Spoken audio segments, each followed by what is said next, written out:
Muito boa noite a todos. Gosto do fecho da apresentação desta antologia da Espírito da Silva do professor Carlos Borges, os comentários que ela suscitou. Realmente o que se envolvia realmente era silêncio, verdadeiramente silêncio. Era ali uma homenagem digna daquilo que se passou aqui nesta sala, e do pensamento e do comportamento do próprio Agostinho da Silva. Nós está a ser objeto deste evento, porque realmente não é só o Vaticano que tem a propriedade de canonizar realmente as pessoas oficialmente. Mas desta vez a canonização também pode ser tomada como um objetivo, não é? Do cidadão comum. O cidadão comum que, por esta ou por aquela razão, admira ou se aproxima, ou julga interessante, julga qualquer coisa que vai no sentido mais aceitável, no sentido que nós temos da vida, os interesses que nos impõem, os objetivos que nos impõem. É o caso do Agostinho da Silva.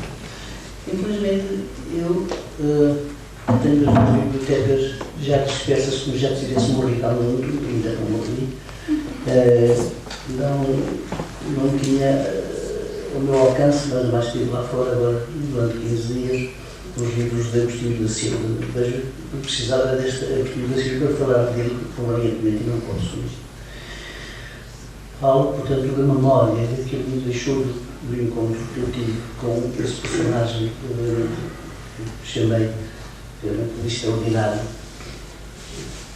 Se fosse em francês que eu fizesse esta pequena intervenção, eu teria encontrado um título como Agostinho, o Clochard de Dieu. E aqui, não sei, realmente alguém que tomou a sério, profundamente a sério, mais sério que se pode tomar, o que para as diversas tradições do nosso Ocidente e de outros, não só do Oriente, etc., durante séculos, de milénios mesmo, constitui realmente a coisa mais interessante, que é saber qual é a razão da nossa própria existência. Aqui é que nós devemos o facto de estarmos num planeta em vez do outro, o que é que nos espera, o Kant, depois da nossa passagem pela Terra, pelo nosso destino. Eu conheci, curiosamente, não conheci o Agostinho da Silva em Portugal, conheci no Brasil.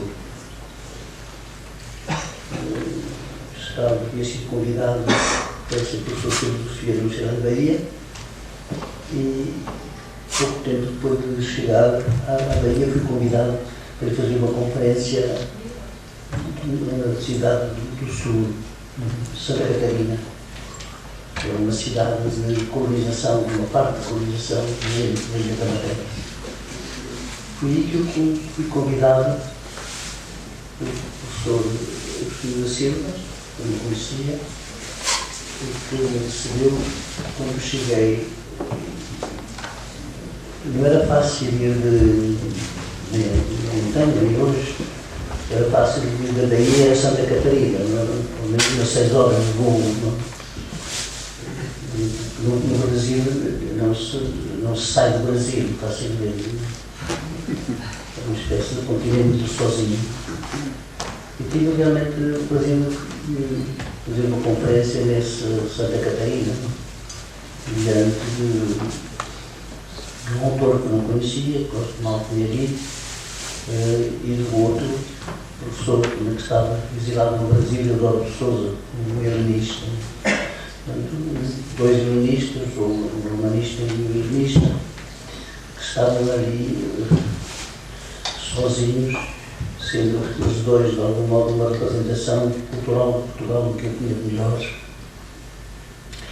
Lá fiz a minha conferência e depois, só anos mais tarde, é que voltei a encontrá-lo, esta vez acompanhado de minha mulher, esse encontro nunca mais me esqueço, porque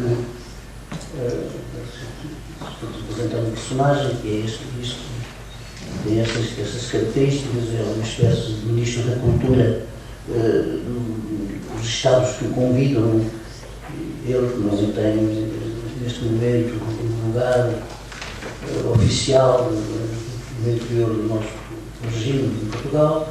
Aqui é uma espécie de ministro ambulante, convidam para um Estado, para outro Estado, e ele organiza exatamente aquilo como se fosse, tivesse nascido no Brasil no dia em que Camilo chegou. Era um país que estava de algum modo destinado, porque sob uma das características extraordinárias de Agostinho da Silva era a sua espécie de fusão intelectual, vital, com o presente. E esse presente que eu estava a viver no Brasil não tinha nada a ver, ou pouco a ver, com o presente de Portugal que eu tinha sido obrigado a abandonar. Entre outras coisas, dedicava-se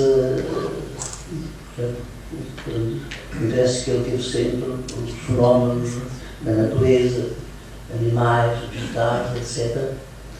E quando o encontramos, eu e a minha mulher, ele tinha uma grande aranha, uma aranha monstruosa na mão, como se tivesse uma criança recém-nascida. Não tive feito outra coisa de pôr a grande aranha na mão da minha mulher. A minha mulher não se espanta com exotismo, não é? E achou muito interessante e achava que aquela peluda criatura, podia ser um aspecto de faral, era, no fundo, uma criatura, entre outras, não é? No fundo, muito aceitável, e achou muita graça nessa história.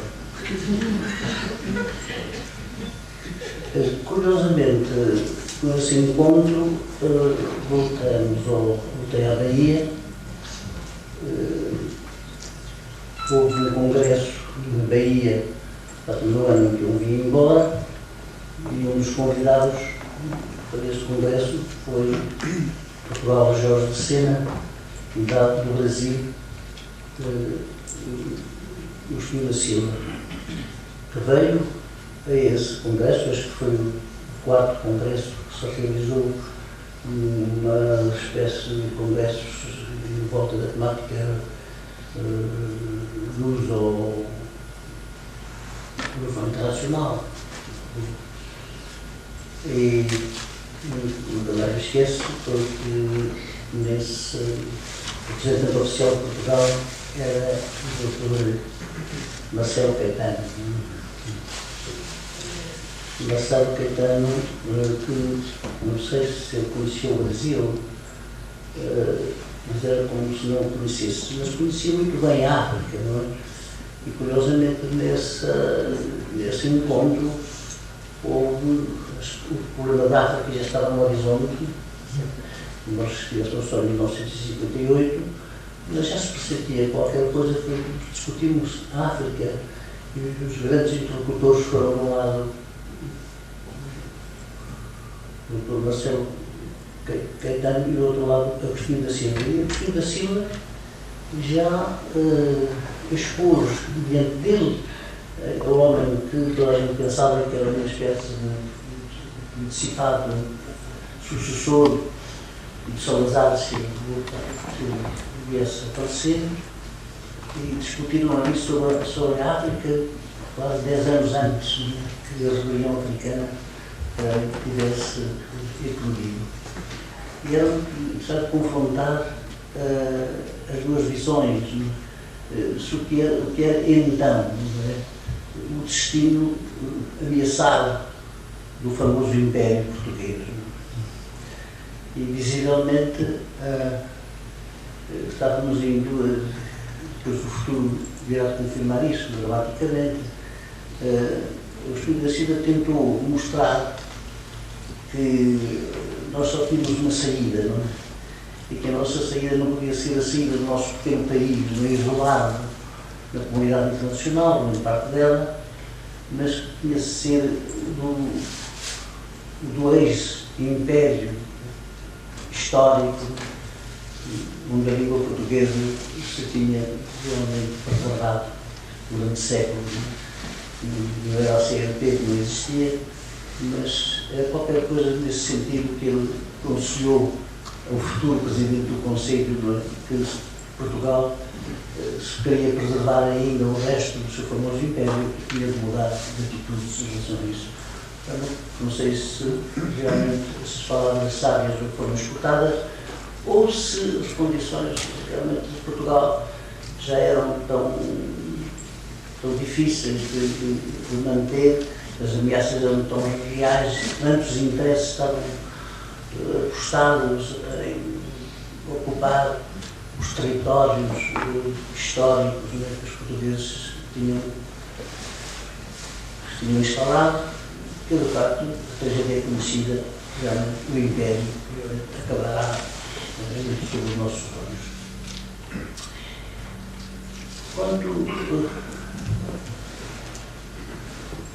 Mas hoje nós celebramos menos o homem da ação por conta própria, não era enviado de ninguém, que ele foi na sua passagem pelo Brasil, na sua estadia pelo Brasil, nas marcas que ele deixou, que são numerosas, que os brasileiros conheceram isto melhor que ninguém, porque propriamente o escritor, o pensador,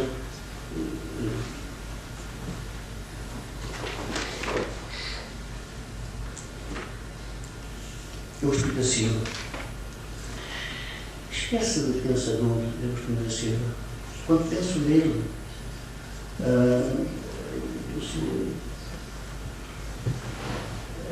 sua sonoridade me parece, miticamente falando, ou historicamente, culturalmente falando, mais próxima do utopismo particular de Agostinho da Silva. Parece-me Jean-Jacques Rousseau. Jean-Jacques Rousseau é um dos personagens da história da nossa cultura europeia mais estranhos, porque unicamente através da escrita e através da sua ação ele modificou o clima de uma Europa que nessa altura se vive como um continente iluminista e iluminado do mundo. O continente que é o exemplo para os outros, exemplo para si próprio, para os países menos avançados culturalmente na Europa, e nós consideramos um pouco entre eles, e o resto realmente do mundo nessa época. E, como todos sabem, o seu périplo, ele respondeu a uma questão que foi posta por uma academia, se as artes, etc., eram um elemento de civilização, etc. E ele aproveitou a ocasião para escrever um ensaio memorável em que põe em causa a ideia do progresso tal como ele estava a ser vivido realmente na Europa. E é aí que ele põe como paradigma tipos de culturas, digamos, menos sofisticadas, menos mecanizadas, menos dependentes de um saber meramente abstrato. E isso foi com uma ideia simples. E essa ideia simples era a ideia de que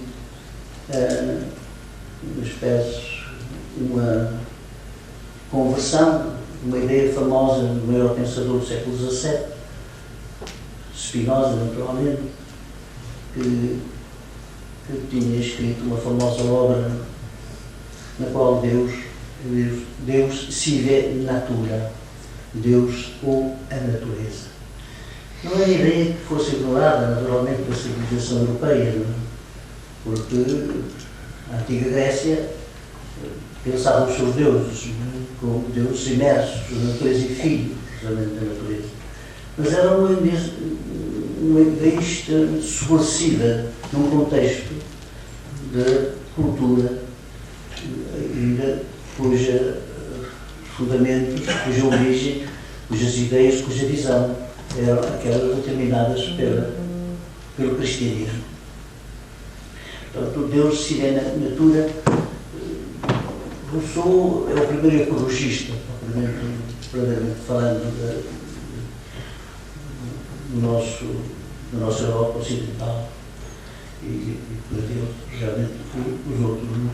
O Deus Sine Natura, e eu penso que o que Firmo da Silva teve em relação ao mundo, que nos rodeia, ao nosso mundo, a natureza, é exatamente a mesma ideia, que era outra coisa, realmente, criação de Deus, naturalmente, mas de algum modo o divino em si mesmo. E essa ideia de que os nossos comportamentos nas diversas ordens, em todas as ordens, da ordem política, na ordem dos domínios, na ordem das economias, etc., tudo os arquétipos, as nossas referências deviam ser conformes o mais possível ao espetáculo ou ao conhecimento que nós alcançávamos observando, não é? A natureza, não é? Na sua ação, como se ela fosse um ser vivo, de algum modo. Bom, e na verdade, embora não fosse esse realmente a prática quase naturalista, da nossa ciência que estava começando, era propriamente quase ao contrário. É um momento em que a ciência parte numa ascensão vertiginosa que dura até os nossos dias, e que atinge neste momento vertigens que nós já quase praticamente pensáveis. Na verdade, a civilização europeia, enquanto civilização do Galileu, Descartes, Leibniz, etc., não é a civilização que vai criar o mundo tal que ele é hoje. Portanto, não é nada rousseauista em princípio. Portanto, a crítica de Rousseau era uma crítica ao mesmo tempo cultural e uma crítica ideológica, uma espécie de natureza, mas não da natureza enquanto lida e compreendida em termos puramente geométricos, ou matemáticos, ou físicos, propriamente ditos.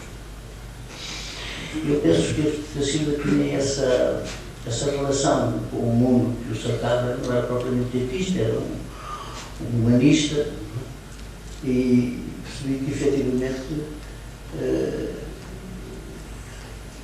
o que ele queria era que nós fôssemos filhos de Deus sine natura, uma coisa, digamos, não sendo antagónica realmente com a outra. E é verdade que mas não foi essa ideia de Rousseau, não é a ideia propriamente revolucionária.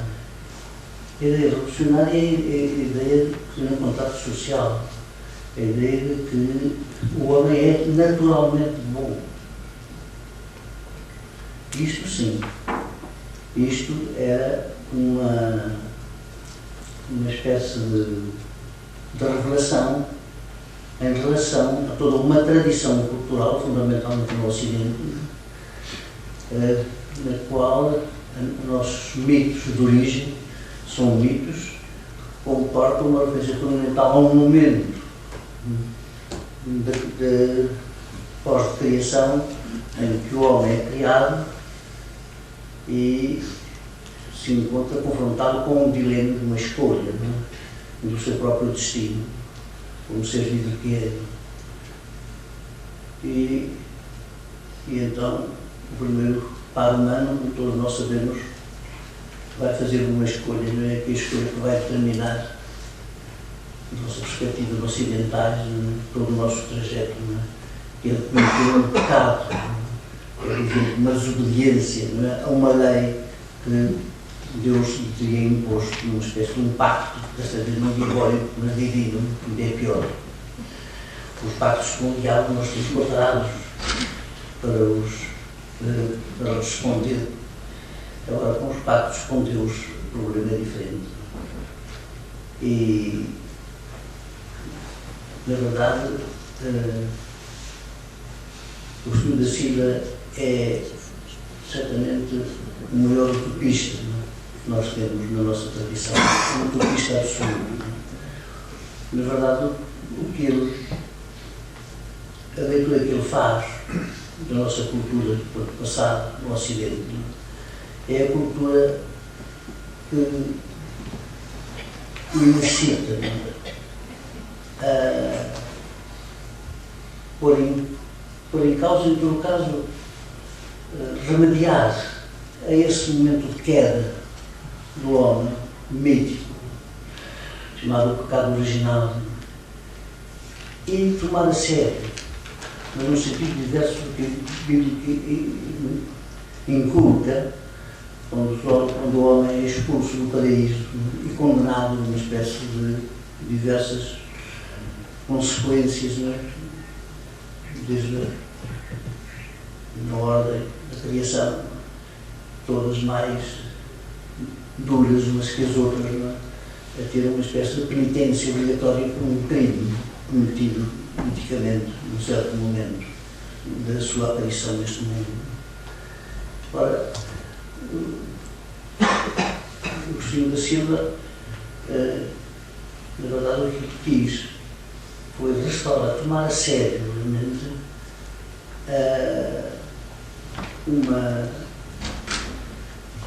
nos finais do século XVIII, nós ainda estamos ainda é essa mitologia, ainda é uma mitologia com grande vivência na Europa. Tanto que um dos grandes livros do século XVIII, o livro de Milton, é O Paraíso Perdido. Portanto, ora, era uma grande diferença entre a grande obra de referência da civilização ocidental, enquanto cristã e católica, que é a Divina Comédia. A Divina Comédia, o nosso percurso no mundo, os nossos estados de autossatisfação, nós próprios, enquanto humanidade, tem uma espécie de prova de sistema: inferno, purgatório e paraíso. Mas o paraíso parece perdido, a ira de Milton, e isso corresponde ao início da civilização moderna enquanto tal. Ora, nós temos a impressão que toda a obra, todas as reflexões, o seu delírio utopista e utópico assumido de Agostinho da Silva é o de restauração por obra do homem, enquanto tal, do homem sem uma ajuda miticamente encarnada por uma intervenção divina objetiva, de restituir esse paraíso realmente perdido. E são estranhas algumas reflexões do Sr. da Silva. Enquanto autor, a sua tese, ele tratou um autor chamado Catulo. Mas Catulo não é um autor qualquer da produção romana. É um grande especialista do que nós podemos chamar de erótica, realmente pagã. É um dos grandes livros de erótica pagã. De maneira que toda essa temática sempre me interessou extraordinariamente. Eu não conheço verdadeiramente tão bem a obra do Agostinho da Silva para poder falar, mas é interessante pensar a importância que ele, na sua versão que ele faz da nossa história enquanto história de portugueses, na sua simbologia, na sua mitologia, ele tinha dado tanta importância, não é? O famoso episódio da Ilha dos Amores, dos Lusíadas. A Ilha dos Amores, que já no original, naturalmente, é uma ilha mítica. É uma celebração menos dos amores enquanto expressão do desejo mais fundamental, mais óbvio, do que propriamente metaforiza como sendo realmente o prémio para aqueles que são valorosos nas defesas da fé, na defesa do Império, etc. Uma coroa gloriosa que se recebe da famosa Ilha dos Amores. Na verdade, nenhum menino de 11 anos ou 12 anos, quando lia aquilo no liceu, ia ler a Ilha dos Amores e via lá estas coroas de glória, o que ele dizia era outras coisas. E naturalmente, e era muito interessante que o nosso livro mítico, enquanto epopeia da ação, epopeia cristã, dedicada a quem o Império tem no meio essa ilha, não é? Que é um convite às glórias sensuais deste mundo. Portanto, é um personagem muito mais complexo do que nós podemos imaginar. Não é apenas uma mitologia puramente ideológica ou política, propriamente dita, é, de facto, uma espécie de amor contra amor. É uma reivindicação da realidade humana enquanto amante, enquanto amado. E, curiosamente, ele não sublinha muito essa espécie de diferença que há entre quando escreve o seu pequeno ensaio sobre Fernando Pessoa, que também é um ensaio que marcou a data, porque não se esperava que esse ensaio, na altura não se tinha escrito muitos ensaios sobre Fernando Pessoa, viesse de alguém como Agostinho da Silva. Mas ele não ficou bem a diferença, entre outras coisas, entre o facto de que a mensagem é algo puramente onírico, de algum modo, enquanto que os Lusíadas tratam realmente de um poema sobre um acontecimento real da história de um povo. São duas coisas diferentes.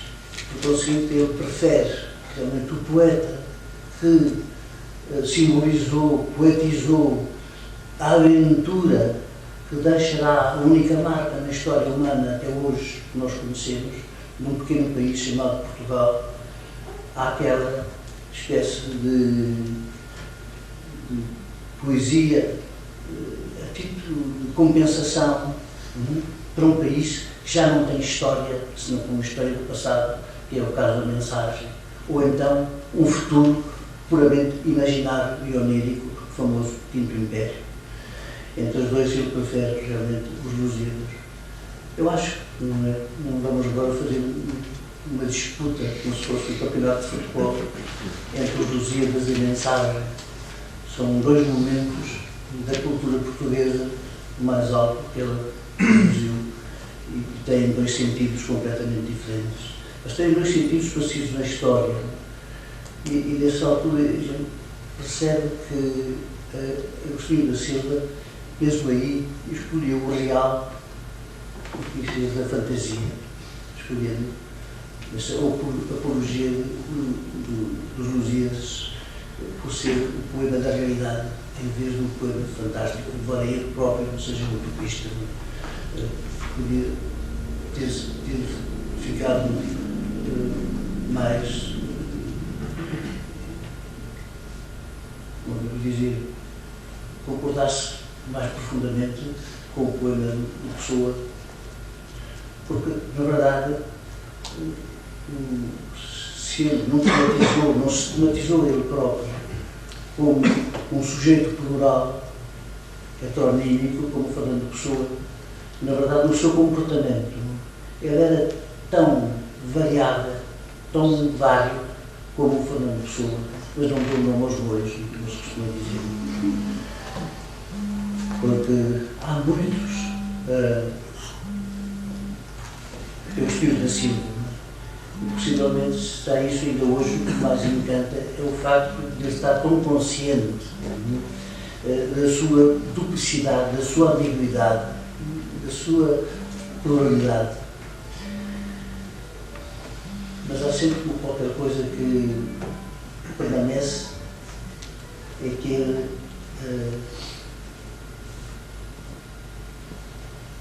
não é um poeta ao segundo grau, não é um escritor ao segundo grau, é realmente um escritor de sua musa é a ação. É um homem que se realiza encarnando-se, tentando mudar a realidade e não só sonhá-la ou pensá-la. Se não teríamos tido, naturalmente, outra mensagem ou outro poema do mesmo género. Não. Tivemos depois as suas reflexões, que são reflexões sempre no mesmo sentido, de uma apologia daquilo que é de uma espécie de crítica implícita do mundo puramente sonhado, o imaginário, para ser realmente aquele que descobre, como se fosse uma novidade na nossa história mental e imaginária, que se descobre a realidade enquanto tal, a realidade mais próxima, a realidade do outro, a realidade dos outros, a realidade do eu e, sobretudo, aquilo que é mais importante no destino humano, que é o destino do outro, que é um duplo de nós próprios.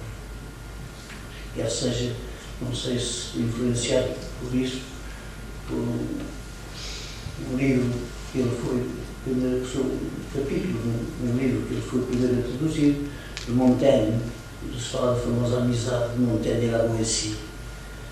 Não há nada mais maravilhoso, isso vale independentemente dos sexos, do que essa espécie de amizade suprema. Montaigne define apenas porque é que ele era tão amigo de Lavoisier, o Lavoisier, Montaigne, desta maneira maravilhosa, porque era ele, porque era eu.